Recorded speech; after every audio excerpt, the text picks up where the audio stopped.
Welcome to Lowcountry Lowdown. I'm Lindsay Hausman. Today is April 24th. Investigators are asking for your help to find 32-year-old Ross Devontae Grant of Ladies Island. He has a warrant for his arrest in connection to an assault on April 14th on Coosaw Island. If you know where he may be, please call Corporal Lighty at 843-255-3294, or you can call Crime Stoppers of the Lowcountry at 843-554-1111 if wishing to remain anonymous. On Thursday, 34-year-old Stephen Poite was found guilty of murder and possession of a weapon during the commission of a violent crime. Poite was on trial for the murder of Anthony Rivers Jr. He was shot and killed on May 29, 2021 at a home on St. Helena Island. Poite was sentenced to 30 years in prison. 61-year-old Carmela Romero was taken into custody on Friday for criminal sexual conduct with a minor, first degree. The warrant for his arrest was issued after an investigation into a sexual battery case several years back in Bluffton. The victim at the time of the assault was younger than 11 years old. A traffic alert to share. In Beaufort, there will be lane closures on Laurel Bay Road and Highway 21 this week. Those closures will be between 6 in the morning and 8 at night. The work is expected to wrap up Saturday. Please note that the ramp from Highway 21 onto Laurel Bay Road is now permanently closed. On Hilton Head Island, the sidewalk on the north side of Dunnigan's Alley between Arrow Road and Wexford Drive is temporarily closed. Crews are installing pipe in the area. Work will be from 7 to 7 each day, Monday through Friday. It's expected to last 4 to 6 weeks. Also on Hilton Head, work resumes on upgrading fencing along multi-use pathways. The work is being done on the west side of Palmetto Bay Road between Point Comfort and Bay Pines Roads, and then on Point Comfort Road's north side between Point Comfort Club Driveway and Palmetto Bay Road. Construction is expected to take several more weeks. Traffic control and signage is in place.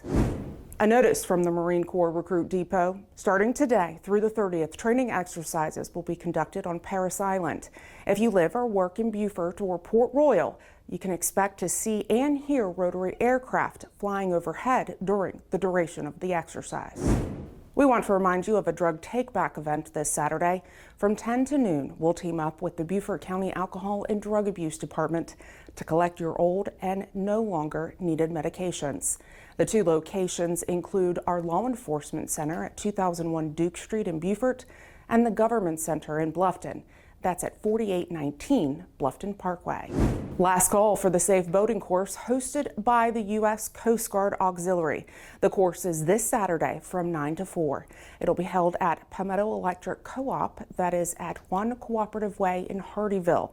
There is a $40 registration and textbook fee. For more information, please reach out to Joel Frank. His email you see there on your screen. You can also send him a text at 910-382-8060. Another successful RBC Heritage is in the books. The tournament not only brings spectators from around the world to Hilton Head Island, but law enforcement from across the state. In addition to members of our special teams, other local, state, and federal officers are tasked with ensuring the safety of all during the event. An example, conducting sweeps of the course first thing every morning. There's around 100 law enforcement officers in addition to the 100+ security officers who work that event. Please join us in congratulating Nikki Martinez for being recognized by the Sea Island Rotary Club as Dispatcher of the Year. She's been with our agency for almost 3 years. We're proud of you and your dedication to the residents and visitors of Beaufort County. It's National Volunteer Week. We want to recognize and thank the men and women who lend their time to make a difference in their community. We have 21 volunteers who work in the main lobby of our office on Hilton Head Island, 7 chaplains and 3 reserve deputies. If you're interested in volunteering, we have the details on our website at bcso.net. Tomorrow might just be the day to enjoy some Chick-fil-A. From 7 to 4, we'll join other officers at the Chick-fil-A in Bluffton to raise money for the Special Olympics. The event is called Cops on the Coupe.